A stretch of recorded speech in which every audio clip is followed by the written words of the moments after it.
পরমাণু ওগুলো বানানো হয়, মলিকিউলস, ওগুলো বানিয়ে ওদের বিভিন্ন রকম স্টাডি করা হয় প্রপার্টিজ। তোমাদের স্পিকার অফ হয়ে গেছে।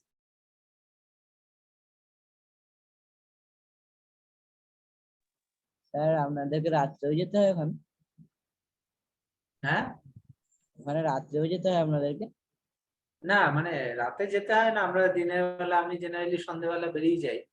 আমার তো রুম থেকেই ক্লাস নিই, তো আজকে অ্যাকচুয়ালি কিছু দরকারের জন্য থেকে গেছি।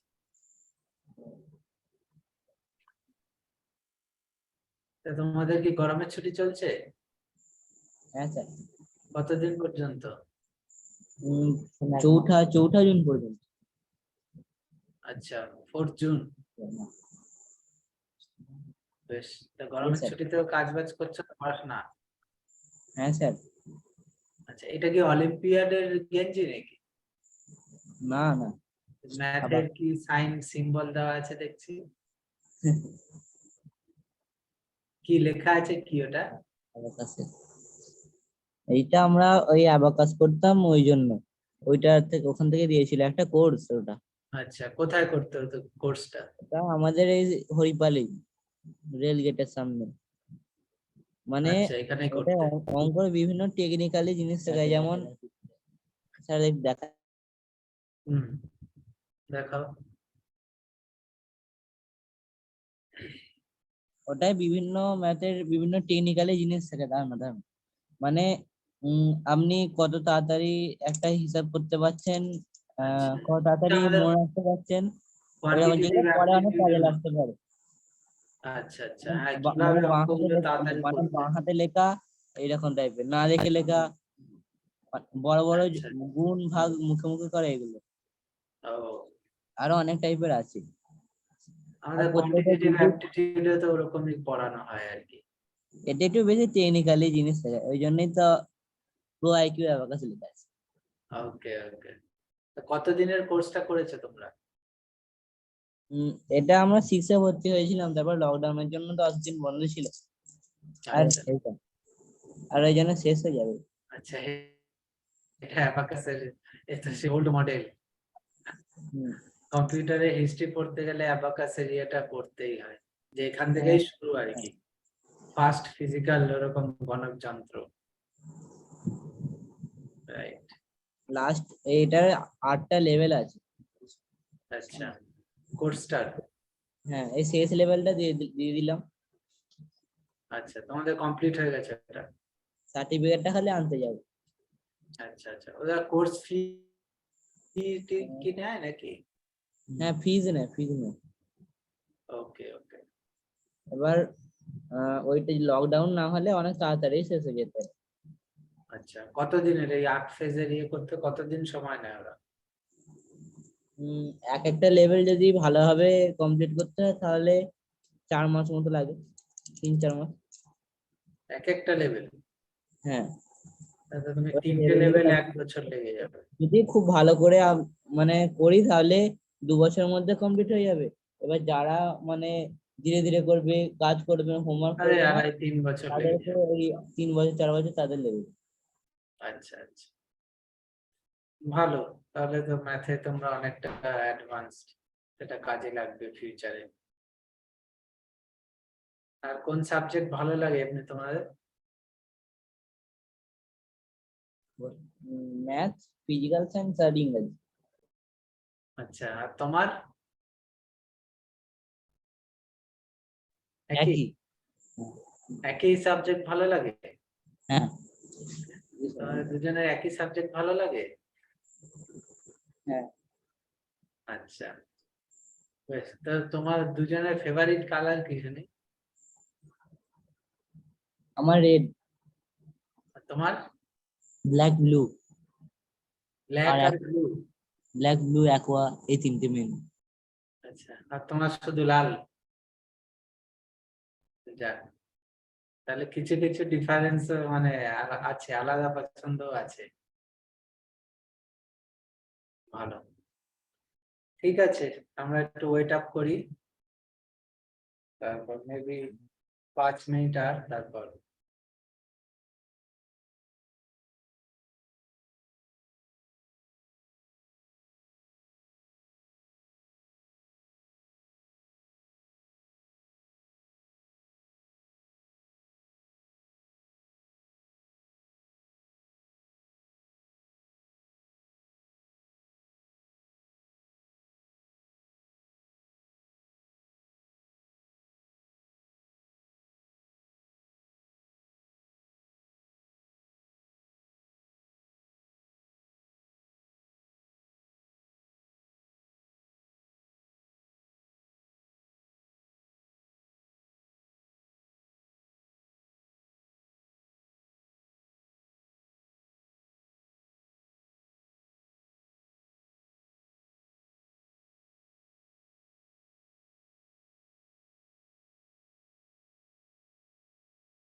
হ্যালো, শোনা যাচ্ছে?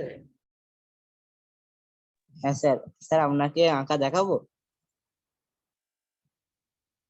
হ্যাঁ, দেখাও দেখি। স্যার পাঠাচ্ছি। পাঠিয়েছো? স্যার একটু দাঁড়ান।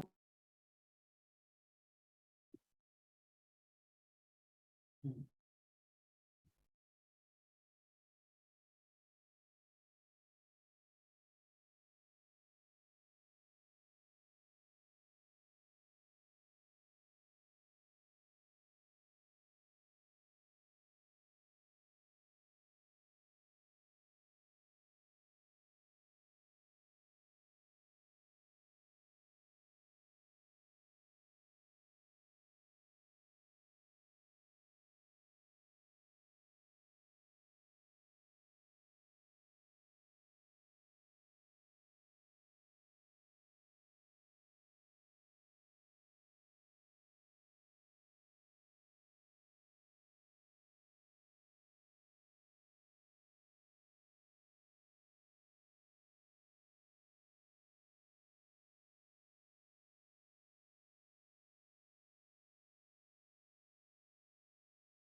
কত ছবি পাঠিয়েছো?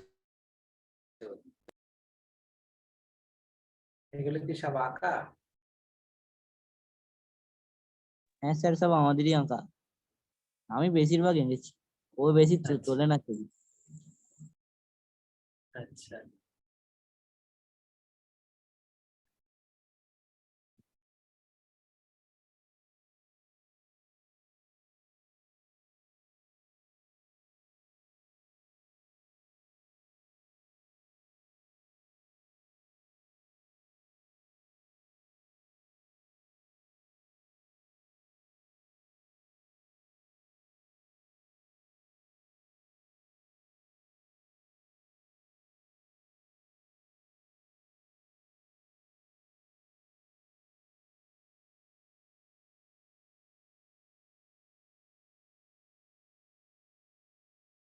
ঠিক আছে, এবার তাহলে শুরু করা যাক।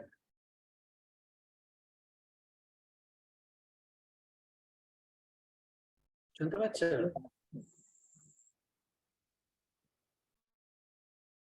আমি স্ক্রিন শেয়ার করছি, দাঁড়াও।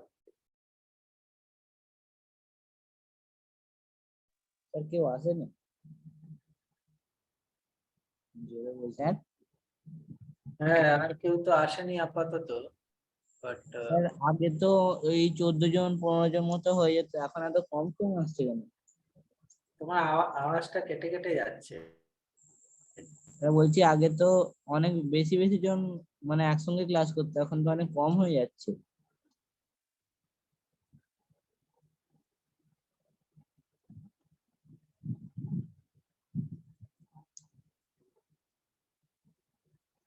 হ্যালো, এক সেকেন্ড দাঁড়াও, নেটওয়ার্কটা শুনতে পাচ্ছ আওয়াজ?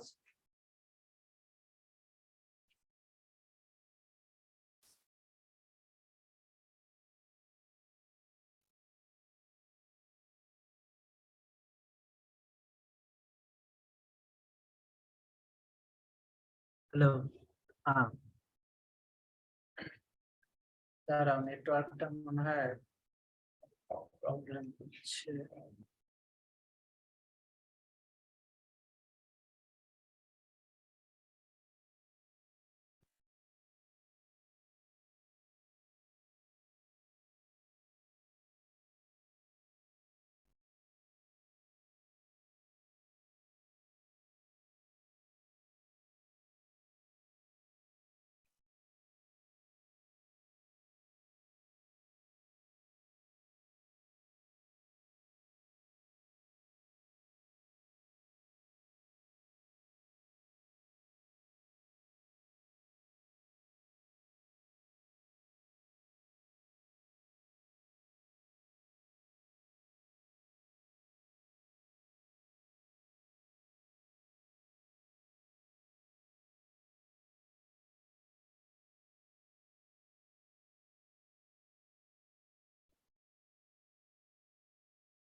হ্যালো, হ্যাঁ স্যার শুনতে পাচ্ছি। ওকে, ঠিক আছে, আমি শেয়ার করছি তাহলে স্লাইড।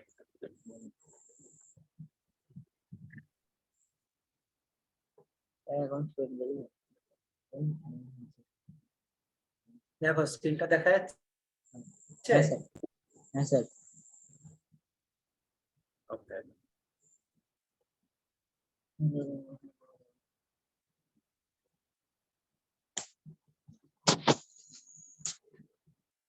কেউ আসলে জয়েন করুক, আপাতত ক্লাসটা শুরু করি। স্যার আগে তো কত সবাই একসঙ্গে ক্লাস করতো, এখন অনেক কম হয়ে যাচ্ছে তো। হ্যাঁ, এখন আস্তে আস্তে স্টুডেন্টরা কেন কম হচ্ছে ওটাই আমরা দেখার চেষ্টা করবো। দেখা যাক, অনেকে পরীক্ষা টরীক্ষা দিয়ে ফ্রি টাইম কাটাচ্ছে মনে হয়। হুম। যাই হোক, আজকে আমরা একটা কনসেপ্ট দেখো, মানে আবার রিভিজিট করব কাইন্ড অফ, যেটা একদম প্রথমে একবার বলেছিলাম, কিন্তু ওটা খুব প্রিলিমিনারি ওয়েতে বলা হয়েছিল। তো ভিডিও অন রাখতে পারো চাইলে, ইন্টারঅ্যাক্ট করতে চাইলে। স্যার গরম হচ্ছে। ওকে, ঠিক আছে, তাহলে বন্ধ রাখতে পারো। তো দেখো, টাকা কি? এবারে দেখো, টাকার ব্যাপারটা হচ্ছে যে এটা যদি তুমি ভাবো যে কি একটা, ধরো 10 টাকার নোট আছে, সে নোটটা একটা কাগজের নোট, কিন্তু ওটার ভ্যালু আছে, ওটা দিয়ে তুমি জিনিস নিতে পারছো, কিনতে পারছো।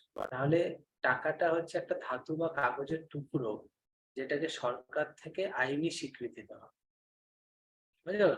মানে আইনি দরপত্র হিসেবে ঘোষণা করা। মানে এই যে 10 টাকার যে ভ্যালুটা, একটা লিগ্যাল ভ্যালু, সেটা আইন দ্বারা স্বীকৃত, ওই জন্য সবাই ওটাকে সমানভাবে মেনে নেয়, তাই তো? হ্যাঁ স্যার। হ্যাঁ, তো মাঝে মাঝে ইন্টারাক্ট করবে, তাহলে ভালো হবে। এবারে দেখো, এবার একটা কোশ্চেন করছে যে can we use this orange to buy an apple? যে এই লেবুটা দিয়ে কি আমি একটা আপেল কিনতে পারবো? এটা হচ্ছে কোশ্চেন। তাহলে এর অ্যান্সারটা কি হবে, তোমাদের কি মনে হয়? না স্যার, এটা এখনকার দিনে কি সম্ভব? না স্যার, এখন সম্ভব নয়। কারণ সম্ভব এখন নয়। ওই বিনিময় প্রথা তো নেই, এখন তো টাকাটা একটা স্বীকৃত মাধ্যম। মাধ্যম আছে, সেটাই। এটাই এখানে বলেছে যে আজ থেকে যদি 5,000 বছর আগে যাওয়া যেত, যখন টাকা ছিল না, তখন হয়তো সম্ভব হতো।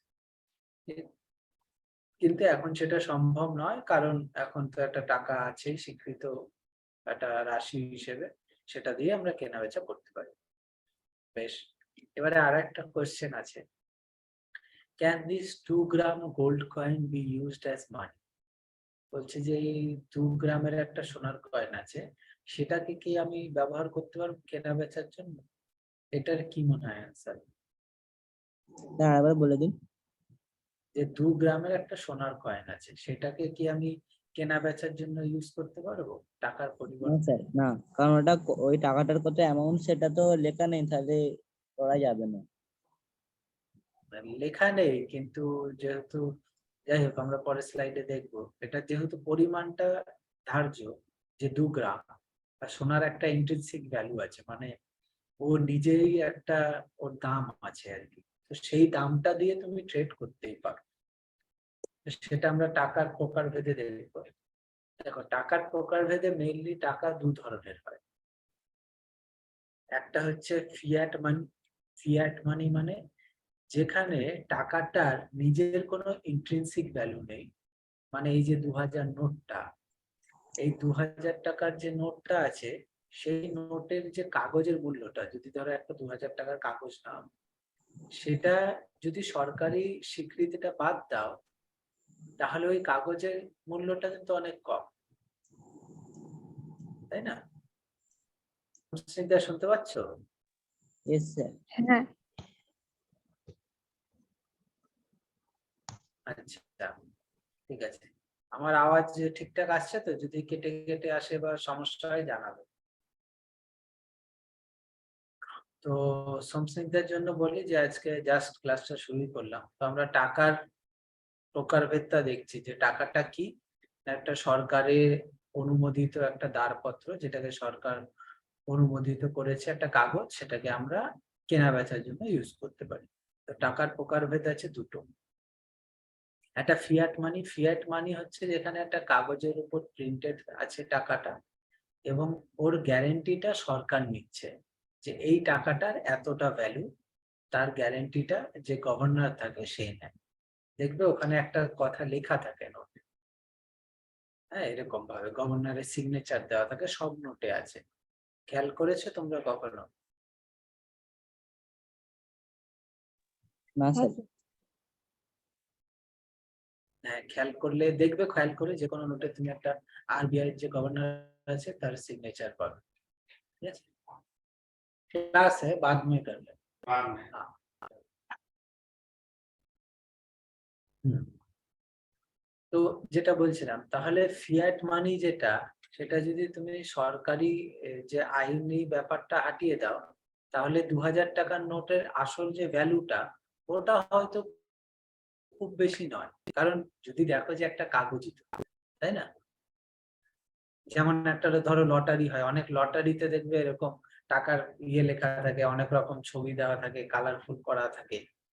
হ্যাঁ, ওই কাগজটা বানাতে সামহাউ যা খরচ হয়, এটাই হয়তো তার থেকে একটু বেশি খরচ হলো। তো ইন্ট্রিনসিক ভ্যালুটা খুব কম থাকে ফিয়াট মানি।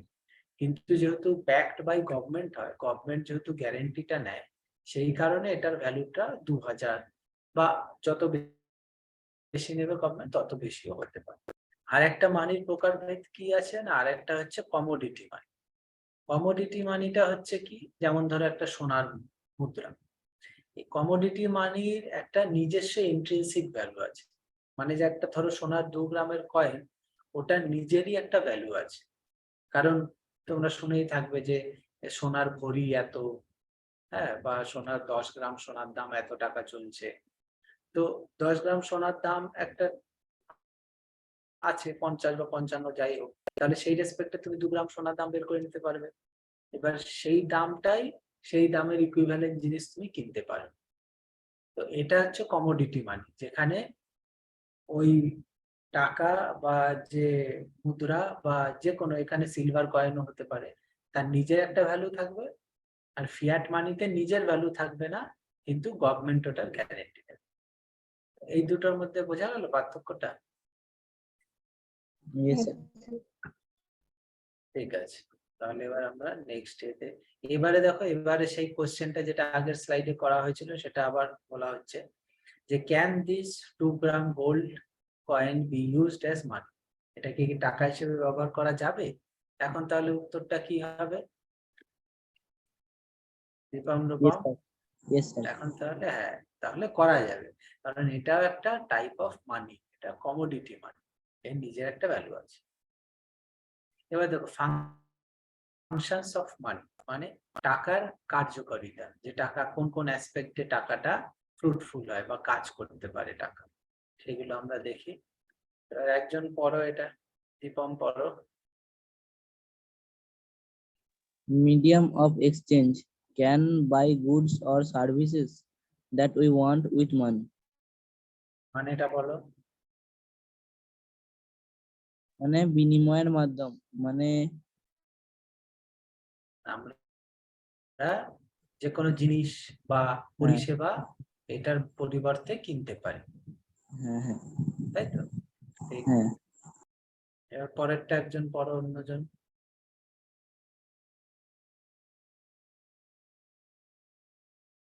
ওই Rupam. Measure of value acts as a acts as a common denomination for all transactions and settlement of debt. Measure of value মানে মানের একটা পরিমাপ, হ্যাঁ, মূল্য, যে act as a common denomination for all transaction, মানে যত রকম আদান প্রদানের, যত রকম লেনদেন হবে, সেই লেনদেনের একটা কমন রাস্তা হিসেবে এটা কাজ করে, মানে এটার সাহায্যেই তুমি লেনদেন বা লোন দেওয়া নেওয়া সব করতে পারবে। ঠিক আছে, থার্ড নাম্বারটা পড়ো সংস্কৃতা।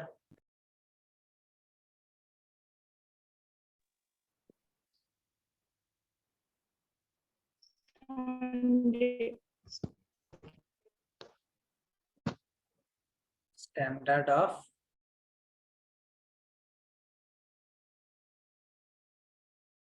সংস্কৃতা শুনতে পাচ্ছ?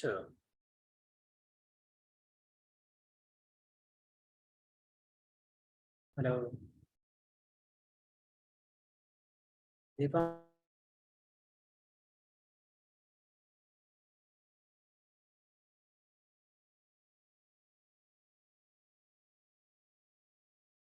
হ্যালো, আমার কথা শোনা যাচ্ছে? হ্যাঁ স্যার। তো তাহলে সংস্কৃতা শুনতে পাচ্ছ? নেটওয়ার্কটা মনে হচ্ছে। Standard of deferred repayment unit to debit can be denominated deferred, and settle, settled. হ্যাঁ সেটেল। এবার স্ট্যান্ডার্ড অফ ডিফার্ড পেমেন্ট মানে, ডিফার্ড মানে লেট পেমেন্ট বা স্থগিত হয়ে যাওয়া পেমেন্ট। তো যে কোনো ক্ষেত্রে স্থগিত হয়ে যাওয়া পেমেন্ট থাকলে সেই ডেটটাকেও বা ধারটাকেও এটা দিয়ে চুকিয়ে দেওয়া যাবে। সেটেল মানে এটাকে মানে দফা রফা করে দেওয়া যাবে। আর store of value, store of value মানে can be saved, stored, retrieved predictably, মানে ধরো তোমার 1,00,000 টাকা তুমি কোথাও রাখতে চাও, তাহলে তুমি টাকার নোটে রাখলে কি হবে, it's a store of value. তুমি এই ভ্যালুটাকে for longer period of time এটাকে সরিয়ে রাখতে পারো। ঠিক আছে, তাহলে মানির ফাংশনসটা ক্লিয়ার?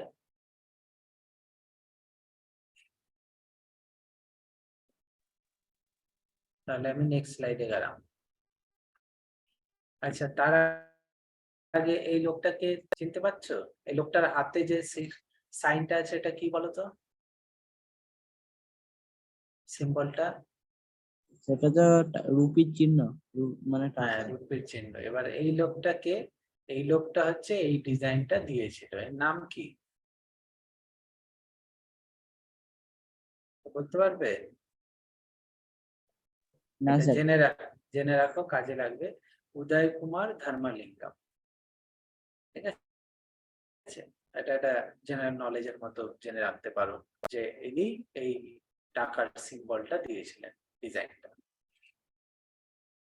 চলো এবার প্রোডাকশন অফ ইন্ডিয়ান কারেন্সি। তাহলে আমরা তো বুঝলাম যে ঠিক আছে, টাকার কয়েন বা নোট সরকারি দারপত্র হয়, তাহলে এগুলো তো ছাপতে হবে। তো ছাপা হয় কোথায় কোথায়? না, এখানে দেখো ম্যাপে দেখানো হয়েছে। তো এর মধ্যে যে লাল যে সেন্টার গুলো দেখছো, সেইগুলো হচ্ছে সেখানে কারেন্সি নোট প্রিন্টিং হয়, মানে টাকা বলতে আমরা যেটা বলি কাগজের, সেটা প্রিন্ট হয়। আর কয়েন মিন্টিং সেন্টার মানে এই যে ব্লু ডট গুলো, সেখানে হচ্ছে কয়েন মিন্ট করা হয়, মানে ওই 5 টাকা 10 টাকার কয়েন, 1 টাকা 2 টাকা। ঠিক আছে, এখানে দেখো লোকেশন গুলো দেওয়া আছে সব, যে মুম্বাইতে আছে, হায়দ্রাবাদ, কলকাতাতে আছে। ইভেন কলকাতাতে তুমি যাতে দেখো, ওয়েস্ট বেঙ্গলে আমাদের দুটোই আছে, মানে কয়েন মিন্টিংও আছে প্লাস টাকা প্রিন্টিং এরও ফেসিলিটি আছে। সেম দেখো মহারাষ্ট্রতেও আছে দুটো, আর বাকি জায়গায় একটা একটা করে আছে। ঠিক আছে, এটা জেনে রাখলে। এবারে হচ্ছে যে তোমাদের হাতে কয়েন থাকলে, কারোর আশেপাশে কয়েন থাকলে একটা দুটো কয়েন না। দেখো এখন একটা প্র্যাকটিক্যাল জিনিস হবে, সুন্দর জানতে পারবে। যে ধরো একটা কয়েন তোমার হাতে আছে, এবারে এই কয়েনটা কোথায় মিন্ট করা হয়েছে সেটা জানবে কিভাবে? মানে এই যে 4টে কয়েন মিন্টিং সেন্টার আছে, তাই না? কলকাতাতে হলো, হায়দ্রাবাদে হলো, মুম্বাইতে হলো, দিল্লিতে হলো। ঠিক, দিল্লিতে বলতে নয়ডাতে অ্যাকচুয়ালি। তোমাদের হাতের কাছে কয়েন আছে কারোর? হ্যাঁ স্যার। হ্যাঁ, এবারে কয়েনের দেখো কিভাবে জানবে সেটা বলছি। যে ধরো স্যার কয়েনের সালটা তো লিখে যেখানে দেওয়া থাকে। সাল লেখা আছে, হ্যাঁ সালটা তো নিচে দেওয়া থাকে, কিন্তু সাল থেকে তো বুঝতে পারবে না যে কোথায় পাবে, মানে মিন্ট হয়েছে ওটা। সালের নিচে দেখবে একটা সিম্বল থাকে, এই দেখো, ঠিক আছে? তোমার কাছে যে কয়েনটা আছে সেটার নিচে কি সিম্বল আছে? আর কোনো সিম্বল নাও থাকতে পারে, কোনো সিম্বল না থাকলে ওটাও একটা ইন্ডিকেশন। এবার বলো, যেটা কয়েনটা আছে সেটাই কি সিম্বল আছে, বা কোনো সিম্বল না থাকলে সেটা বলো। স্যার একদম প্রথমেরটা। মানে কোনো সিম্বল নেই? হ্যাঁ। আচ্ছা, তাহলে কোনো সিম্বল যদি না থাকে তার মানে সেটা কলকাতায় মিন্ট করা হয়েছে। আর যদি কোনো কয়েনে ডায়মন্ড সিম্বল থাকে বা বি বা এম লেখা থাকে, তাহলে সেটা মুম্বাইয়ে মিন্ট করা। তারপরে স্টার থাকলে সেটা হায়দ্রাবাদে মিন্ট করা, আর যদি ডট থাকে তাহলে সেটা নয়ডাতে মিন্ট করা। বোঝা গেল? তাহলে যে কোনো কয়েনে দেখবে সালের নিচে এই 4টে জিনিসই থাকবে, মানে এক হয় থাকবে না, না হলে এই 3টে সিম্বল থাকবে। তাহলে তুমি জেনে যাবে যে কোথায় এটা মিন্ট করা হয়েছে। ঠিক আছে, যাতে অরিজিনটা বোঝা যায় যে কয়েনটা কোথা থেকে এসছে। বেশ মজার ব্যাপার না? সংস্কৃতটা বুঝতে পারছো? হ্যাঁ স্যার। বেশ। এবারে ধরো security features of bank note. এবার ব্যাংক নোটে অনেক রকম সিকিউরিটি ফিচার্স থাকে, তো অনেকগুলো ফিচার্স থাকে, তো সবগুলো নিয়ে অত ডিটেলেও বলবো না আজকে, কিছু পয়েন্ট আমি বলছি। যেমন ধরো 1 নম্বরে বলছে এখানটায়, see through register with denomination numeral 2000। মানে এই যে জায়গাটা আছে যেখানে খালি মনে হচ্ছে অ্যাপারেন্টলি, যদি তুমি নোটটাকে এইভাবে ধরো, লাইট পাস করবে তার মধ্যে দিয়ে, এরকম একটা সিচুয়েশনে, তখন তুমি এখানে দেখতে পারবে ট্রান্সপারেন্ট ইয়েতে 2000 লেখা থাকবে। এবার এটা যত টাকার নোট হবে সেই অ্যামাউন্টটা লেখা থাকবে। তারপর 3 নম্বরে যেমন বলছে, ধরো এইখানে দেবনাগরীতে লেখা থাকবে, দেবনাগরী মানে সংস্কৃত ভাষা। তারপরে 5 নম্বরে যদি দেখো, এই জায়গাটায় লেখা থাকবে মাইক্রো লেটার্সে, খুব ছোট অক্ষরে, RBI and 2000 এটা লেখা থাকবে। তো এরকম বেশ কিছু আছে, বেশ কিছু উপায় আছে এগুলো চেনার। তারপর যেমন ধরো এই ফাঁকা জায়গাটা যেখানে আছে, এখানে তোমার নিউমারাল উইথ রুপি সিম্বল, মানে national numeral with rupee symbol, মানে 2000 টাকা থাকবে উইথ রুপি সিম্বলটাও থাকবে, এই সিম্বলটা ইন কালার চেঞ্জিং ইঙ্ক, মানে এমন একটা ইঙ্কে থাকবে ওটা গ্রিন টু ব্লু, মানে তুমি নোটটা নড়ালে চড়ালে ওটা কালারটা চেঞ্জ হবে। এগুলো অনেক ডিটেল বিষয়, কিন্তু ওই জন্য অনেকে দেখবে টাকা নিলে ওটা দেখার জন্য প্রথমে একটু উপরে নিয়ে দেখে বা ইয়ে করে। তো এই পয়েন্ট গুলো তুমি যদি জানা থাকে তাহলে অনেক ইজিলি ফেক নোট যেগুলো হয় সেগুলোকে তুমি আইডেন্টিফাই করতে পারবে।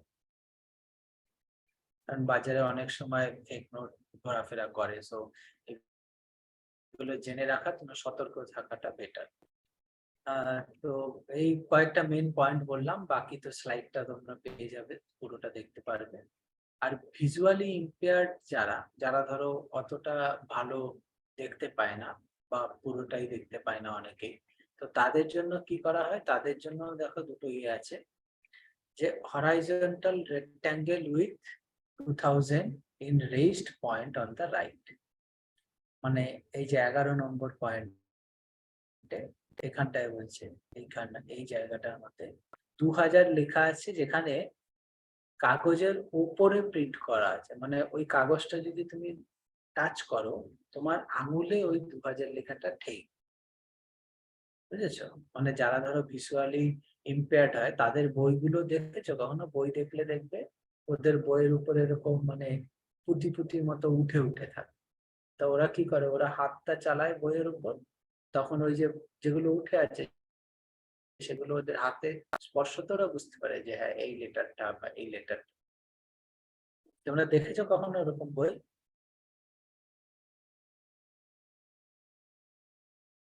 কেউ দেখোনি? আচ্ছা। তো ইভেন তুমি কয়েনেও তোমরা লক্ষ্য করবে, বিশেষ করে আগেকার দিনের কয়েনে, যে কয়েনটা যদি তুমি টাচ করো, তুমি চোখ বন্ধ করে যদি টাচ করো, তুমি দেখবে 1 2 যে লেটারটা সেটা তোমার হাতে ঠেকবে। তো এই ফিচার্স গুলো কিন্তু ওদের কথা ভেবে করা হয়। আর একটা কি ফিচার আছে না, 2000-এর নোটে এই যে এখানে তোমার 7খানা এরকম লাইন থাকবে, এই লাইনগুলো কিন্তু রেইজড লাইন। রেইজড লাইন মানে তুমি চোখ বন্ধ করে যদি ওখানে হাতটা এরকম দাও, একটু ধ্যান করো, মানে ধ্যান করে দেখো, তাহলে দেখবে 7টা লাইন উঠে আছে, মানে you can touch and feel that line. বুঝতে পারলে? Yes, sir. হ্যাঁ, মানে ওটা প্রিন্টেড নেই, ওটা কাগজের একটু উপরে উঠে আছে। ঠিক আছে, তাহলে এগুলো সিকিউরিটি ব্যাপার গেল। এবার নোটের পেছন দিকেও অনেকগুলো ফিচার্স আছে, যেমন এই মঙ্গলয়ানের একটা ছবি থাকবে, হ্যাঁ, তারপরে আবার দেবনাগরীতে একটা 2000 লেখা থাকবে এখানে, এইগুলো আর কি, এই ব্যাপারগুলো আছে। Okay, চলো আমরা নেক্সট স্লাইডে যাই। এবারে ধরো অনেক সময় টাকা তো বুঝতে পারলে যে সরকার থেকে স্বীকৃতি দিয়েছে, কিন্তু ধরো একটা টাকা তো অনেক সময় একজনের হাতে তো থাকে না, সেটা ট্রাভেল করে, সেটা আমার হাত থেকে তোমার হাতে, তারপর অন্য একজনের হাতে, এরকম ভাবে আসা যাওয়া করতে থাকে। এর ফলে কি হয়, অনেক সময় টাকাটা সয়েলড বা মিউটেশন হতে থাকে, মানে ছিঁড়ে গেল কোথাও থেকে, এগুলো হতে থাকে, তাই না? এরকম হয়ে যায় অনেক সময় টাকা, যে এবার তো দুভাগই হয়ে যাবে, বা এমন অবস্থা হয়ে গেছে কেউ নিতে চাইছে না। তো সেই ক্ষেত্রে কি করতে হবে, সেই ক্ষেত্রে কি টাকাটা ফেলে দিতে হবে, তার ভ্যালু চলে গেল, নাকি তার ভ্যালুটা আবার কোথা থেকে রিগেইন করা যায়, সেটা আমরা এই স্লাইডে বলবো। তো টাকা যদি এরকম অবস্থা কন্ডিশনে হয়, তাহলে তুমি আবার ফ্রেশ টাকা পেতে পারো যে কোনো ব্যাংকের থ্রুতে। সেটাই বলা হচ্ছে যে ড্যামেজড ব্যাংক নোট, এর মধ্যে ধরো সয়েলড নোট হতে পারে, যেটা সয়েলড নোটস মানে যেটা ধরো নোংরা হয়ে গেছে, অনেকটা নোংরা হয়ে গেছে অনেক চলতে চলতে। মিউটিলেটেড নোটস হতে পারে, মানে portion of the note is missing, যে হয়তো কোনাটা একটু ছিঁড়ে বেরিয়ে গেছে, বা এটাই যেমন এই মাঝখানের এটা একটু ছিঁড়ে গেছে ভাঁজ করতে করতে। আর ইমপারফেক্ট নোট মানে পার্শিয়ালি বা হোললি অবলিটারেটেড, মানে ধরো অনেকটাই ছিঁড়ে গেছে, হয়তো এতটা ছিঁড়েই বেরিয়ে গেছে এরকম। তো এরকম কেসে, এরকম ক্ষেত্রেও বিভিন্ন রকম রুলস আছে, সেই রুলস গুলো যদি মানা হয় তাহলে তুমি টাকার পুরো ভ্যালুটাই ব্যাংকের পাবে। নোটগুলো কি হয়, মানে কোথায় যায় ওগুলো, কি হ্যাঁ, এবার দেওয়া হয় নাকি? হ্যাঁ, ব্যাংকে ওই নোটগুলো গিয়ে ওরা তারপর আরবিআই তে ওগুলোকে সেন্ড করে। আরবিআই হচ্ছে, যেটা পড়িয়েছিলাম, রিজার্ভ ব্যাংক অফ ইন্ডিয়া, ওটা হচ্ছে মেন হেড ব্যাংক আর কি। তো আরবিআই থেকে সব পলিসি করে, তো আরবিআই এই পলিসিটা বের করেছে যাতে যারা গ্রাহক, যারা টাকা ইউজ করছে, তাদের টাকা এরকম হয়ে গেলে তারা এতে রিটার্ন পায়। তো দেখো এখানে বলেছে ফুল ভ্যালু পেতে গেলে কি করতে হবে। অল স্কয়ার নোটসে বলছে 1 টাকা, 2 টাকা, 5, 10, 20 টাকা হলে if single largest undivided piece presented more than 50%, মানে তোমার আনডিভাইডেড 10 টাকা 20 টাকার নোট 50% এর বেশি যদি তোমার কাছে থাকে, তাহলে তুমি ওটা ইকুইভ্যালেন্ট ভ্যালু পেয়ে যাবে, মানে নতুন নোট তোমাকে দিয়ে দেবে। আর 50 টাকা 100 টাকা হলে মিনিমাম 65% তোমাকে থাকতে হবে তোমার কাছে, মানে ধরো নোটটা এত বড় হলে তার 65% যদি তোমার কাছে থাকে, তাহলে তোমাকে ওরা নতুন নোট ইস্যু করে দেবে। হাফ ভ্যালু কখন পাবে, বলছে ধরো তোমার কাছে 100 টাকার নোট আছে, কিন্তু তোমার কাছে 65% নেই নোটটার, মানে অর্ধেকেরও বেশি হাওয়া হয়ে গেছে, তখন সেক্ষেত্রে স্বাভাবিকভাবে তোমাকে ফুল ভ্যালুটা দেবে না। তখন তুমি 100 টাকার নোট ওইভাবে নিয়ে গেলে তোমাকে হাফ ভ্যালু, মানে 50 টাকা তুমি পাবে। আর নো ভ্যালু বলেছে যদি 40% এর নিচে চলে আসে, 50 বা 100 টাকা বা 10-20 টাকার ইয়ে, যে 40% এরও কম তোমার কাছে আছে, 60%টাই ছিঁড়ে গেছে বা হারিয়ে গেছে, ইন দ্যাট কেস তুমি কোনো কিছু রিটার্ন পাবে না। বুঝতে পারলে? তো অনেক সময় এরকম হয় যে ধরো টাকা আছে, মানে কিছুটাই ছিঁড়েছে বা কিছুটা মিউটিলেট হয়েছে, আমরা ভাবি যা টাকাটা বেকার হয়ে গেল, তাই না, নষ্ট করে দিলাম, আর পুরোটাই ছিঁড়ে দিলাম বা ইয়ে করলাম, সেটা করা উচিত না। দেখো মানে ক্লিয়ারলি গাইডলাইন্স আছে, আর এটা মানে এটা সরকারি গাইডলাইন, এই গাইডলাইন গুলো যে কোনো ব্যাংকে মানতেই হয়। সো তুমি এরকম ভাবে নোট নিয়ে গেলে তারা তোমাকে ইকুইভ্যালেন্ট ভ্যালু দিতে বাধ্য, যদি তোমার কাছে এই যে যেমন বললাম এই ক্রাইটেরিয়া গুলো থাকে। বুঝতে পারলে? তাহলে আমি পরের স্লাইডে যাই নাকি? Yes, sir. সংস্কৃতা মাঝে মাঝে কথা বলো, তাহলে বোঝা যাবে। তুমি শুনতে পাচ্ছ তো? হ্যাঁ স্যার। আচ্ছা, এবার দেখো আরবিআই এর একটা ভিডিও চালাচ্ছি এরকমই, মানে যেহেতু ওই যে বললাম যে অনেকে সতর্ক নয়, তো নোট একটু ছিঁড়ে গেলে, একটু নোংরা হয়ে গেলে সেটাকে হয়তো ফেলে দেয় বা চেঞ্জ না করি ওই মিউটিলেটেড নোটটাই চালাতে থাকে। তো সেটাকে, এই সতর্কতাটা বাড়ানোর জন্য যেটা আমরা ক্লাসে করছি, আরবিআই একটা ভিডিও ইউটিউবে পাবলিশ করেছে, তো সেটাই আমি দেখাচ্ছি। দেখো ভিডিওটা দেখো তোমরা।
বুঝতে পারলে তোমরা ভিডিওটা? ম্যাম, এই স্যার ভিডিওটা সাউন্ডলেস?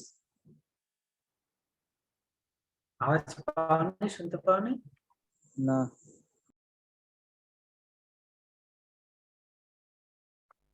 আওয়াজ শুনতে পাওনি তোমরা? না স্যার। সোমসিন দা আওয়াজ শুনতে পেয়েছো? না স্যার। হ্যালো, ওকে, 1 সেকেন্ড দাঁড়াও।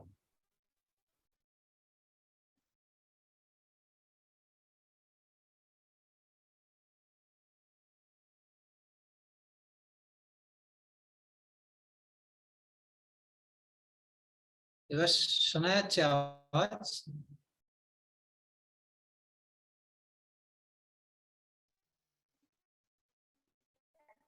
এবার আওয়াজটা শুনতে পাচ্ছ? হ্যাঁ, না স্যার।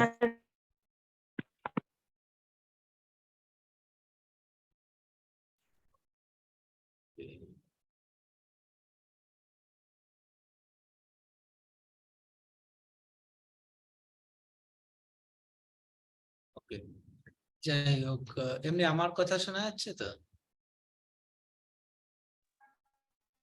হ্যাঁ স্যার। হ্যাঁ স্যার। আমার কথা শুনতে পাচ্ছ?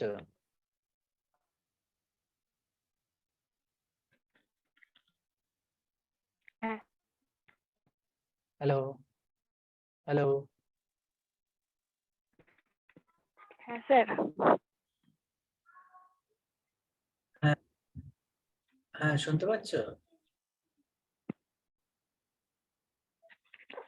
হ্যাঁ। ইন্টারনেটটা একটু প্রবলেম করছে। আচ্ছা, ঠিক আছে, তা আমি ভিডিওটা দেখে বুঝলে তো? আচ্ছা, হ্যাঁ স্যার। যে এখানে, হ্যালো, এখানে ভিডিওটা এটা বলতে চেয়েছে যে ওই যে টাকাটা অনেকের ছিঁড়ে গেছে। হ্যাঁ, দীপম শুনতে পাচ্ছ? হ্যাঁ স্যার। দীপম, হ্যাঁ স্যার। দীপম, রূপম, রেসপন্স করো।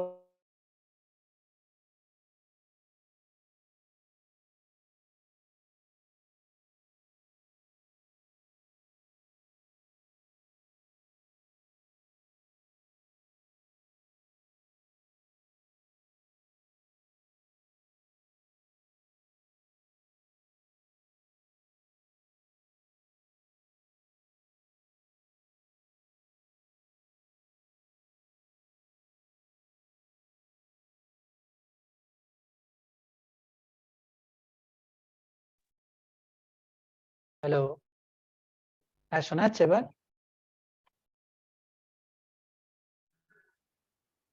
হ্যাঁ স্যার। দীপম, শুনতে পাচ্ছ? হ্যাঁ স্যার।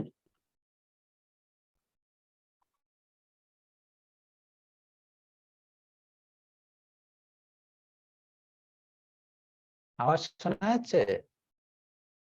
স্যার আমি শুনতে পাচ্ছি। হ্যালো,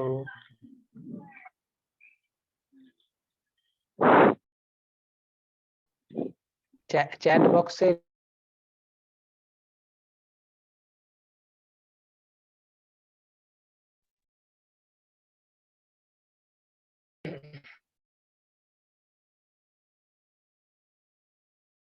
হ্যালো,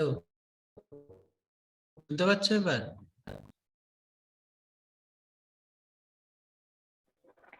হ্যাঁ স্যার। ওকে, হ্যাঁ। এবারে দেখো তো অডিওটা শুনতে পাও কিনা? শুনতে পাচ্ছ অডিও? হ্যাঁ স্যার। হ্যালো, না, ইয়ে, ভিডিওর অডিওটা শুনতে পেলে? হ্যাঁ স্যার। ওকে, তাহলে ভিডিওটা চালাচ্ছি, দেখো।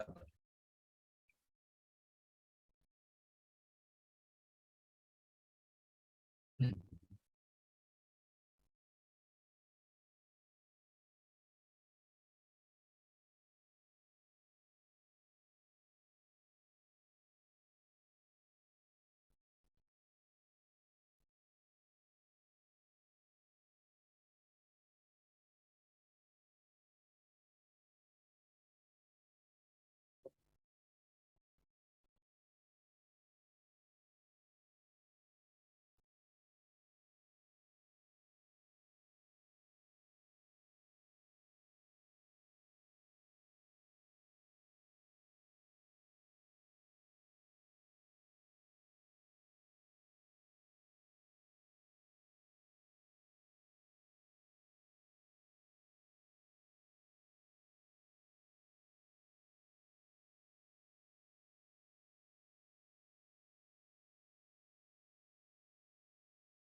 হ্যাঁ, বুঝতে পারলে ভিডিওটা? হ্যাঁ স্যার। হ্যাঁ, তাহলে এখানে বলছে কি বদলো বদলো আদত বদলো, মানে ওই যে একটু ছিঁড়ে গেলে বা নোংরা হয়ে গেলে আমরা ওটাই চালাচ্ছি, কিন্তু আমরা ওটাকে পরিবর্তন করে নতুন নোট নিতেই পারি, তাই তো? হ্যাঁ স্যার। হ্যাঁ, আমার ভিডিওটা আসছে? হ্যাঁ স্যার। হ্যাঁ, আমি রুমটা চেঞ্জ করতে হলো, আমার ইন্টারনেট কানেকশন চলে গিয়েছিল আগের রুমটায়। তো যাই হোক, সোমসিংদা শুনতে পাচ্ছ?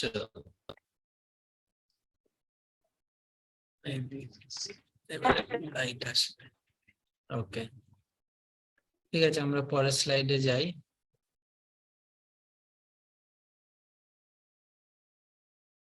এবারে দেখো এখানে একটা লেখা আছে যে মানি সাপ্লাই এন্ড ক্লাসিফিকেশন। মানে মানি সাপ্লাই মানে কি, যেটা বলেছিলাম যে টাকা, ধরো কেউ একটা ব্যক্তি বেতন পায়, এবার টাকা তো এক জায়গায় থেমে থাকে না, ওটা সবসময় ফ্লো করে, তাই না? আজ আমার হাতে আছে, কাল কারো অন্য কারোর হাতে যাবে, এইভাবে ফ্লো করে। তো সেটাই এখানে বলেছে যে এই যে মানির সাপ্লাই, যে কি কতটা ইজিলি মানে টাকাটা আসছে বা যাচ্ছে, তার উপর বেস করে বিভিন্ন শ্রেণী বিভাগ আছে। সোমশ্রীর দ্বারা মনে হয় নেটওয়ার্কে ইস্যু চলছে, যাই হোক। তাহলে এখানে দেখো একটা লেখা আছে, লেখাটায় বলছে যে রাম তার কাজের জন্য 50,000 টাকা বেতন পায়, ঠিক আছে? এবার তার মধ্যে সে একটা ফিক্সড ডিপোজিট করে 5,000, যেটা 1 বছর পর পরিণত হবে। 5,000 বিনিয়োগ করে সরকারি বন্ডে, যেটা 20 বছর পর পরিণত হবে। পরিণত মানে ম্যাচিওর হওয়া যেটাকে বলে। আর তার খরচের 20,000 টাকা উত্তোলন করে, মানে সে নেয় 20,000 টাকা।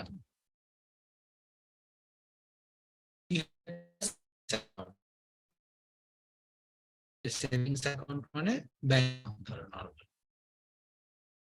এবারে বলছে যে উত্তোলিত 20,000-এর মধ্যে তিনি মুদি দোকানে 5,000, দুধের লোককে 2,000, টেলিফোনে 1,000 প্রদান করে এবং বিদ্যুৎ কোম্পানিকে 1,000 টাকা দেয়।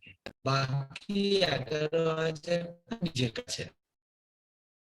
ঠিক আছে, তাহলে ধরো এই লেখাটাকে পুরো যদি সামারাইজ করি, তাহলে এই 4টে পয়েন্ট হয় যে 11,000 টাকা রামের নিজের কাছে আছে ক্যাশ, 20,000 টাকা সেভিংস অ্যাকাউন্টে আছে মানে ব্যাংকে আছে, 5,000 টাকা 1 বছরের ফিক্সড ডিপোজিটে আছে, আর 5,000 টাকা 20 বছরের গভর্নমেন্ট বন্ডে আছে। ঠিক আছে, এই 4টে ভাগ বুঝতে পারলে সবাই? বোঝা গেল? Yes sir. ওকে, হ্যাঁ কিছু বলছো? এবারে ধরো, এবারে ব্যাপারটা আসছে যে লিকুইডিটি অফ ক্যাশ। এবার লিকুইডিটি মানে কি, কথাটা তোমরা পরে খুব শুনবে। লিকুইডিটি অফ ক্যাশ মানে হচ্ছে যে how easily money can be converted to cash, যে তুমি কত ইজিলি টাকাটা পেতে পারো, সেটা হচ্ছে লিকুইডিটি। এবার আমরা যে 4টে ভাগ দেখলাম রামের কাছে, এই যে 4টে ভাগ দেখলাম, এটা অনুযায়ী টাকার লিকুইডিটিতে ভাগ করা যায়। সেটা কি না, হাই লিকুইডিটি, ক্যাশের বিভিন্ন প্রকার ভেদে এগুলো কিন্তু। Highly liquid cash, low liquidity of cash, lower liquidity. মানে হাই লিকুইডিটি ক্যাশ মানে যে টাকাটা তুমি খুব ইজিলি পেতে পারো বা খরচ করতে পারো। এবার এদের মধ্যে কোনটা সবচেয়ে হাইলি লিকুইড ক্যাশ বলো তো, কে বলতে পারে? মানে কোন টাকাটা তুমি চাইলেই খরচ করতে পারো খুব ইজিলি? 11,000টা যেটা ওর কাছে আছে। হ্যাঁ, ঠিক, 11,000টা হচ্ছে হাইলি লিকুইড। একটা ওটা যেটা ওর কাছে আছে, আর 20,000 যেটা ব্যাংক অ্যাকাউন্টে আছে, সেটাও খুব ইজিলি তুমি উইথড্র করতে পারো, তাই না? এটিএম এর থ্রু, চেকের থ্রু। এবার ব্যাংকের সাথে মোবাইল কানেক্ট থাকলে তুমি অনলাইন ব্যাংকিং এ ইউজ করতে পারো। তাহলে এই এই দুটো ক্যাটাগরি হচ্ছে হাই লিকুইড ক্যাশ, মানে তুমি চাইলেই খরচ করতে পারো। আর যে ফিক্সড ডিপোজিটে যেটা আছে, সেটা হচ্ছে লো লিকুইড ক্যাশ। কারণ কি, তোমাকে ফিক্সড ডিপোজিটটা ভাঙতে হবে, তবে তুমি পাবে। আর যেটা বন্ডে আছে, যেটা 20 বছরের গভর্নমেন্ট বন্ডে তুমি ইনভেস্ট করলে, সেটা হচ্ছে লোয়েস্ট, খুবই লো লিকুইডিটি। লোয়ার লিকুইডিটি, কারণ ওটা তোমার 20 বছরের জন্য একটা লকড ইন পিরিয়ড আছে। বুঝাতে পারলাম দীপম? বুঝলে? হ্যাঁ স্যার। ঠিক আছে, এবারে হচ্ছে দুটো হ্যাঁ। Different perspective. আমি তখন তো বলেছিলাম আগে এটা উঠে গেছে, কি করবো সেটাই। কিছু বলছো নাকি? এবার দেখো ডিফারেন্ট পার্সপেক্টিভ দেখছি ঠিক থেকে এই যাবো লোকটার। একটা একটা করে সাজাবে। তোমরা শুনছো পড়া নাকি, না নিজেরাই কথা বলছো? হ্যাঁ স্যার শুনছি। আচ্ছা, তাহলে দেখো রবার্ট কিওসাকির আমরা রিচ ড্যাড পোর ড্যাড একবার ডিসকাস করেছিলাম লায়াবিলিটি অ্যাসেট পড়ার সময়। এখানে আবার ওনারই কথা আসছে, সে ওনার পোর ড্যাড যে ছিল, যেটা বায়োলজিক্যাল ফাদার, ওনার তার অ্যাডভাইস ছিল যে একটা স্কুলে যাও, গিয়ে ভালো জব করো, বিল পে করো, ট্যাক্স পে করো, এবং একটা বাড়ি নাও।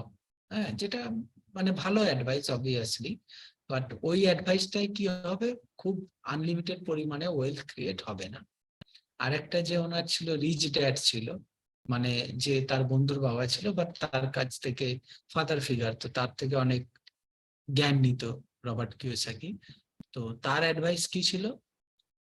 তার অ্যাডভাইস ছিল যে নিজের বিজনেস বানাও, অন্যের কাজ করার থেকে। তারপরে বোঝো যে ট্যাক্স থেকে কিভাবে টাকা বাঁচানো যাবে। হ্যাঁ, তারপর work to learn rather than work for money, মানে এমন কাজ করো যে কাজ করে তুমি শিখতে পারবে, মানে শুধু টাকার জন্য কাজ করো না, যে কোথাও একটা গেলাম, কিছু একটা করলাম কাজ, এবার তার ফলে আমাকে টাকা দিল, এইটা মানে রিচ ড্যাড অ্যাডভাইস করতো না। কারণ তুমি যদি দেখো পৃথিবীতে দু ধরনের লোকই কাজ করে, এক হচ্ছে কেউ নিজের ড্রিমের জন্য কাজ করছে, আর কেউ হচ্ছে পয়সার জন্য কাজ করছে। ঠিক আছে, এবার পয়সার জন্য তুমি যদি ধরো যারা পয়সার জন্য কাজ করছে কোনো কোম্পানিতে, সেই কোম্পানির যে মালিক সে কিন্তু পয়সার জন্য কাজ করছে, সে তার প্যাশনের জন্য কাজ করছে, সে তার স্বপ্নের জন্য কাজ করছে। তো রিচ ড্যাড সবসময় বলতো টাকার জন্য না কাজ করে, টাকা যাতে কিভাবে তোমার জন্য কাজ করে সেটা ভাবো, একটা বিজনেস ক্রিয়েট করো। আর পোর ড্যাডের অ্যাডভাইস ছিল যে একটা পড়াশোনা করে একটা জব নিয়ে নাও। তো এদের মধ্যে একটা মেন্টালিটির ডিফারেন্স আছে, সেটাই এখানে বলা হয়েছে। কারণ এটা আমরা আগে আরো দেখবো যে এটা কিভাবে বিভিন্ন অ্যাসপেক্টে আমাদের লাইফে এফেক্ট করে বিভিন্ন ডিসিশন নেওয়ার সময়। এবারে আয়ের শ্রেণী বিভাগটা আমরা একবার দেখব, যে সবাই একটা টাইপে গিয়ে উপার্জন করে, তোমরাও করবে। তো সেখানে উপার্জনের বিভিন্ন রকম উপায়গুলো আমরা দেখি। দেখো, একটা তো হতে পারে work for someone and get salary, মানে তুমি কারোর জন্য কাজ করলে আর মাইনে পেলে। আরেকটা হতে পারে profit from doing a business, মানে একটা বিজনেস করে সেখান থেকে তুমি লাভ পাচ্ছ। আরেকটা কি লেখা আছে, একটা পড়ো তো একজন, দীপম।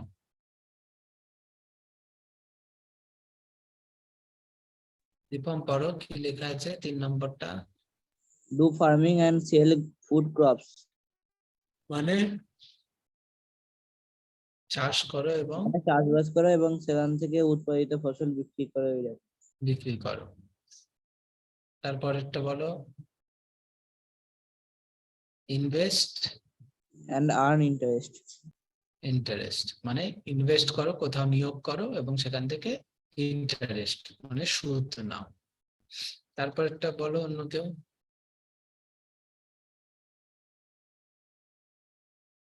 অন্য একজন বলো। রূপম? স্যার ও বাইরে গেছে এখন। আচ্ছা, সংস্কৃতা বলো।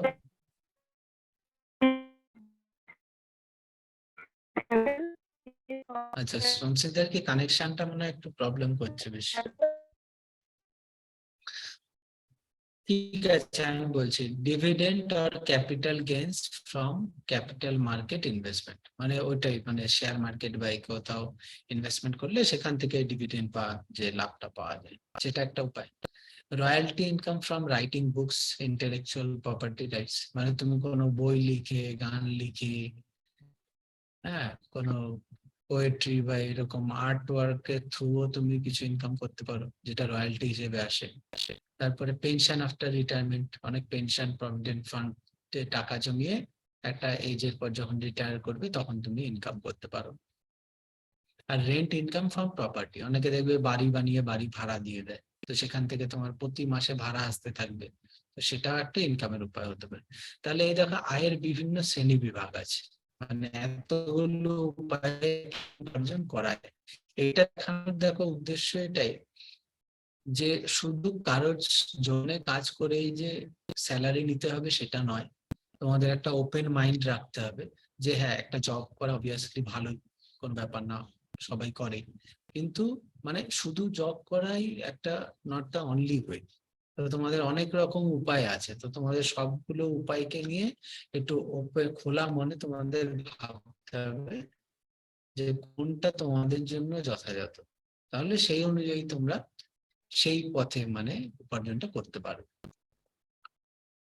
তো এখানে দেখো উপার্জনের দুটো ভাগ দেখানো হয়েছে, যে একটা হচ্ছে অ্যাক্টিভ ইনকাম মানে সক্রিয় ইনকাম, যেটা তুমি ধরো টাইম দিয়ে মানে যখন অফিসে যাচ্ছ 5 to 9, তো অফিসে কাজ করে সেই টাকাটা আসছে। আর একটা হচ্ছে প্যাসিভ ইনকাম। প্যাসিভ ইনকাম মানে কি, যেখানে তোমাকে ফিজিক্যালি ওয়ার্ক করতে হচ্ছে না, তুমি বসে আছো অথচ তুমি টাকা ইনকাম করছো, তো এটা পসিবল হয়, সেটাই আমরা এখানে দেখব। এখানে দেখো বলেছে যে কিছু আয়ের প্রকারে আমাদের আয়ের জন্য নির্দিষ্ট সময় নিয়মিতভাবে কঠোর পরিশ্রম করতে হয়। হ্যাঁ, নিয়মিত কাজ না করি, আর কিছু আয়ের প্রকারে আমরা নিয়মিত কাজ করি বা না করি তাও আমাদের আয় হতে থাকে। মানে কিছু যেই ক্ষেত্রে তোমাকে নিয়মিত সময় দিতে হবে, তুমি সময় দিলেই টাকা পাবে, সেটা হচ্ছে অ্যাক্টিভ ইনকাম। আর প্যাসিভ ইনকাম কি, যেখানে তোমার ডাইরেক্ট সময় দেওয়ার দরকার নেই, হ্যাঁ তুমি হয়তো অন্য কিছু করছো কিন্তু সেখান থেকে টাকা আসছে। এবার উদাহরণ দিলে বুঝতে পারবে, যে যেমন ধরো সুদের আয়, যেমন ধরো তুমি ধরো ব্যাংকে 1 লাখ টাকা রেখেছো, ঠিক আছে, তুমি 5% ইন্টারেস্ট পাচ্ছ, তাহলে 1 লাখ টাকা 5% কত হয়, কে বলতে পারে, বলো একজন। ওই দীপম রূপম বলো, 5% কত হবে 1 লাখের? হ্যালো, শুনতে পাচ্ছ? হ্যাঁ স্যার। বলো 1 লাখের 5% কত?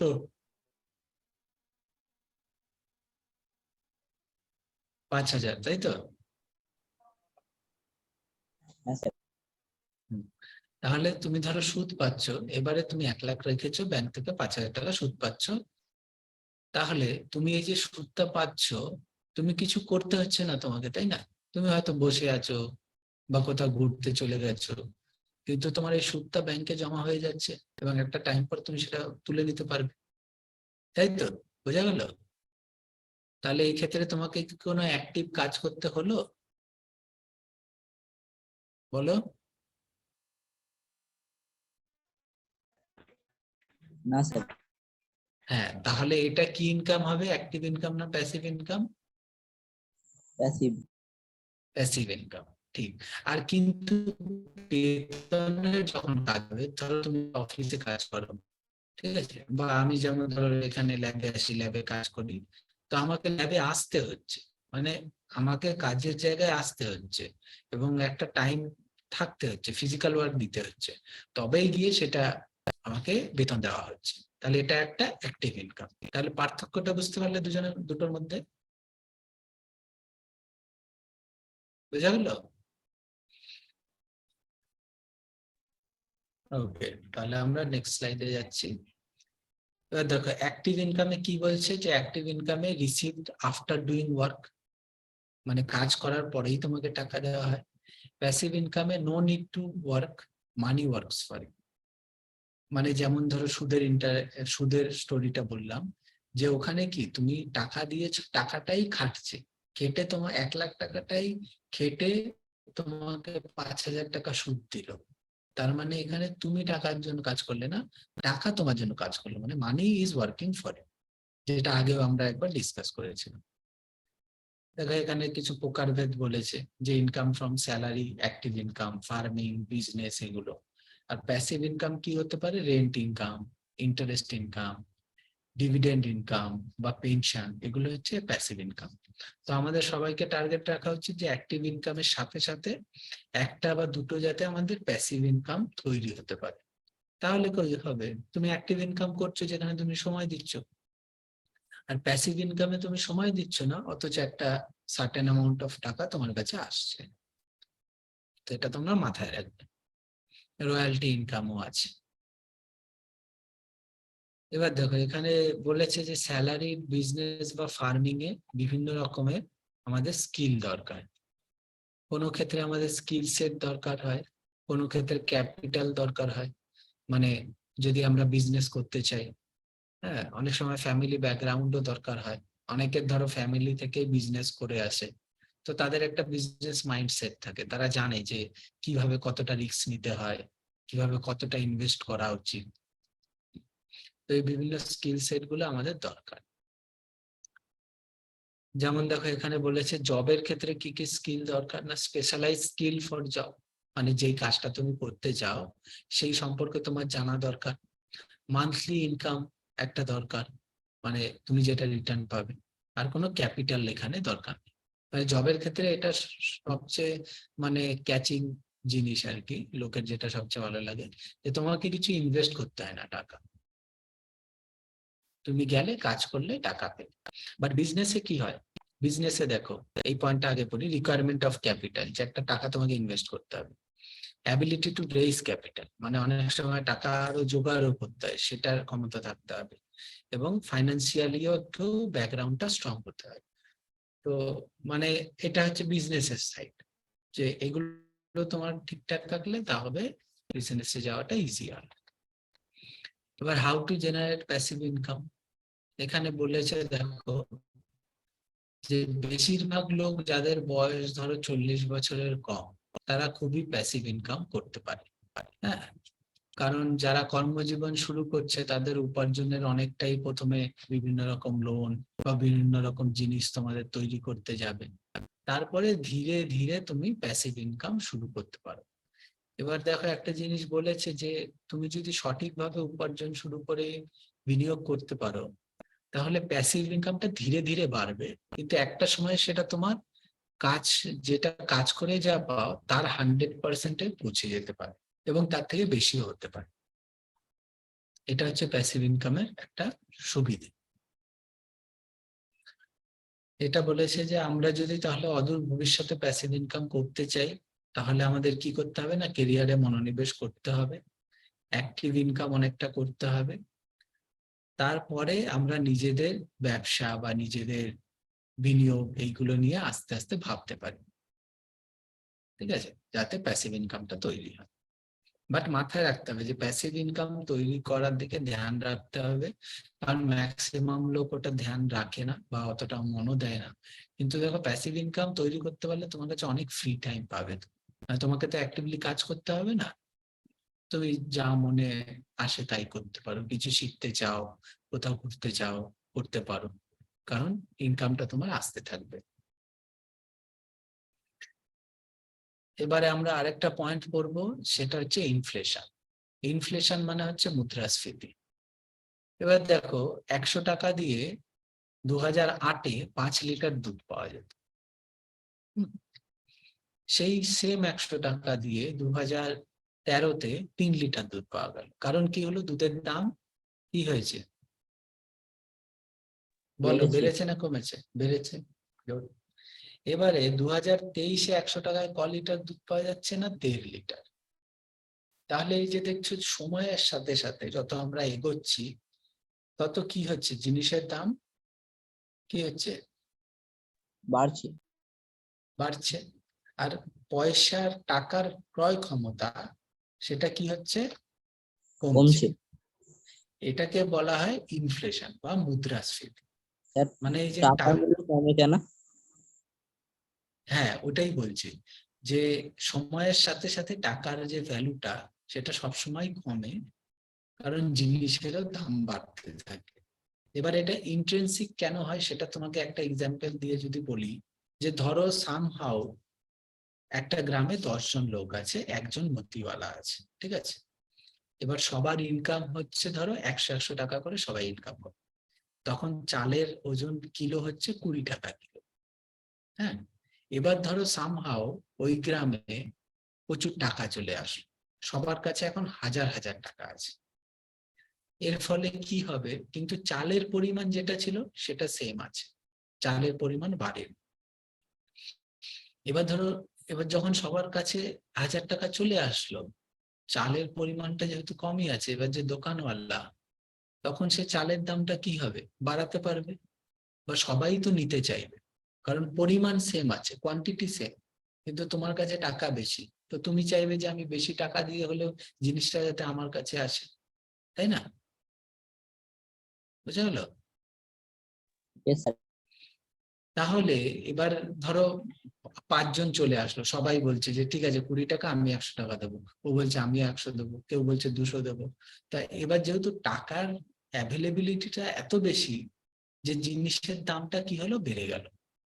এটাকে বলে সাপ্লাই এন্ড ডিমান্ড। কারণ তোমার সাপ্লাইটা লিমিটেড, মানে চালের কোয়ান্টিটিটা লিমিটেড সাপ্লাই, কিন্তু ডিমান্ডটা অনেক বেশি, মানে অনেক লোক আছে, সবার কাছে অনেক টাকা আছে, ডিমান্ডটা অনেক বেশি, তখন দামটা বেড়ে গেল। এটা একটা খুব রাফ এক্সাম্পল, বাট সামহট এইভাবেই ইনফ্লেশনটা কাজ করে আর কি। আরো অনেক ফ্যাক্টরস আছে, যেটা তোমাদের আস্তে আস্তে আমরা ইনফ্লেশন নিয়ে খুব ডিটেইলে ক্লাস করব ইন ফিউচার, তখন আরো বলবো। তো মানে রাফলি ব্যাপারটা এই, যে টাকার ক্রয় ক্ষমতা কমতে থাকে, জিনিসের দাম বাড়তে থাকে। এবারে তাহলে বুঝতে পারছো, তোমার কাছে যদি একটা 100 টাকা 2008-এ ছিল, তার যে ভ্যালুটা সেটা দেখতে হয়তো সেমই আছে এত বছর পরে, 15 বছর পর, বাট তার ভ্যালুটা কত কমে গেছে, তাই না? তাহলে এইটা থেকে আমরা বাঁচবো কিভাবে? তার আগে একটা জিনিস, যেটা এক্সাম্পল দিয়ে দেখাচ্ছি, যে বার্ষিক 10% মুদ্রাস্ফীতি বলতে কি বোঝায়। বার্ষিক 10% মুদ্রাস্ফীতি মানে, ধরো কোনো এক বছরে তুমি 1000 টাকার জিনিসপত্র কিনতে পেরেছিলে, সেই সেম জিনিস তোমাকে এই বছর কিনতে হবে 1100 টাকায়। বুঝতে পারলে? মানে 10% মুদ্রাস্ফীতি, মানে 10% দাম বেড়ে গেল। তো যেটা তুমি আগের বছর 1000 টাকায় কিনতে পেরেছিলে, সেটা তোমাকে এই বছর 1100 টাকায় কিনতে হবে। বুঝতে পারলে?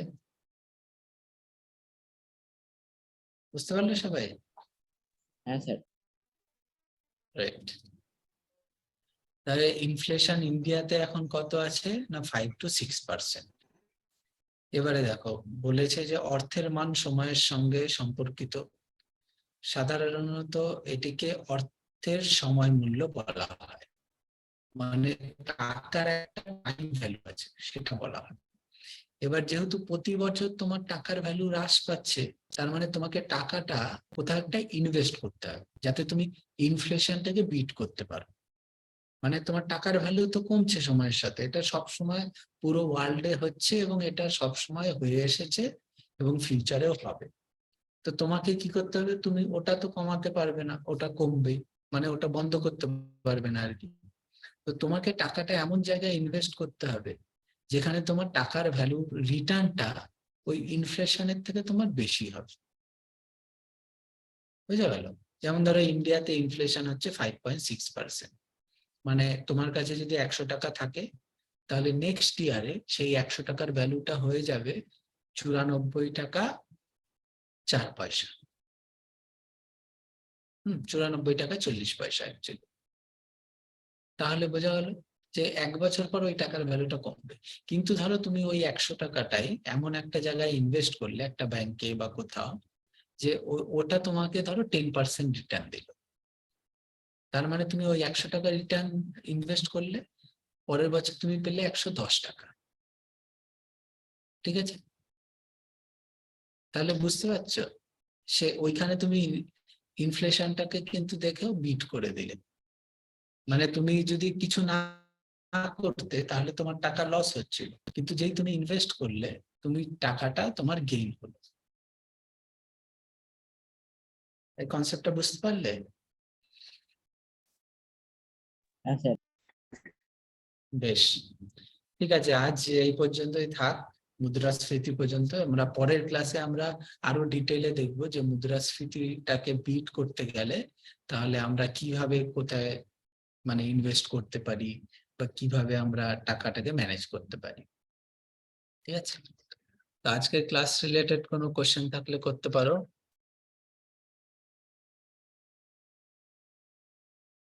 তাহলে আজ আমরা ইনফ্লেশন পড়লাম, অ্যাক্টিভ প্যাসিভ ইনকাম পড়লাম, হ্যাঁ অনেকগুলো কনসেপ্ট আমরা পড়লাম, টাকার প্রকারভেদ পড়লাম, ফিয়াট মানি, কমোডিটি মানি, কোনটা কখন ইউজ হবে। তো তোমরা লেকচারটা আপলোড হয়ে যাওয়ার পর ইউটিউবে লেকচারটাকে আবার দেখবে, রিভাইজ করবে, অনেক ইম্পর্টেন্ট পয়েন্ট সেখানে আছে।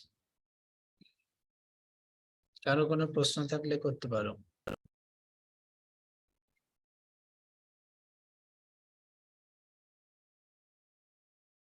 ঠিক আছে, তাহলে কোনো প্রশ্ন না থাকলে সোমস্নিগ্ধা, তোমার ক্লাসটা তো তোমার নেটওয়ার্ক প্রবলেম হচ্ছিল, তো ইউটিউবে আপলোড হলে ওটা ভালো মতো একবার দেখেও নিতে পারবে, সমস্যা নেই। হুম? ঠিক আছে, আমরা আবার তাহলে পরের সপ্তাহে মিট করব। Okay, yes sir. চলো বাই তাহলে। Bye sir.